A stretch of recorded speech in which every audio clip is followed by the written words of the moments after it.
Yan, ito yung box niya. Pag nag-switch on ka pa lang, nagbi-blink na yung Audi. So kung mapapansin nyo, umiilaw din yung TEP kasi nai-program ko na yung isang box natin.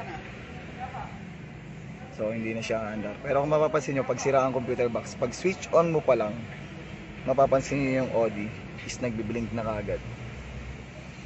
So isa sa mga palatandaan yan na yung computer box ang may damage. So ang problema nito, nandun nila rito, blinking Audi, may kaldag ang mga shifting, at low power ang engine, hindi ma-rev ng maayos, kumaga low response acceleration siya. So tara, kabit natin yung box natin. Ito yung box niya, Peach. Pakita ko sa inyo yung box niya.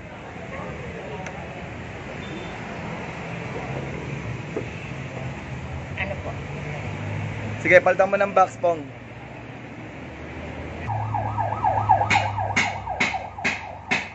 Ayan po, nakakabit na yung bagong box natin. Ayan. So, start natin. Okay, off. Switch on. Okay. Ito na yung box natin na bago na kinabit. So, walang blinking ang Audi, naka-switch on tayo. Okay, off ulit natin. Double check. On. Okay, wala na. Wala nang blinking Audi. Okay, try natin start. One click. Kaya lang nakailaw yung ABS. So, ulitin ko. Nakailaw ang ABS kasi sa as-built number po yan na hindi makaya ng computer ko. Which is, kailangan gawin sa kasa. Okay, doon tayo kukuha ng as-built number sa mga nagpapalit ng computer box.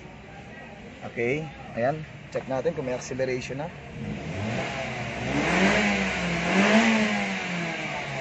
Ang ganda ng response ng makina. Kita nyo naman. Ang ganda ng minor. So, lagay natin sa drive. Tingnan natin kung mag-o-Audi. Dati kasi pag nilagay sa drive, nag-overdrive siya. Okay, naka-drive tayo. Ayan.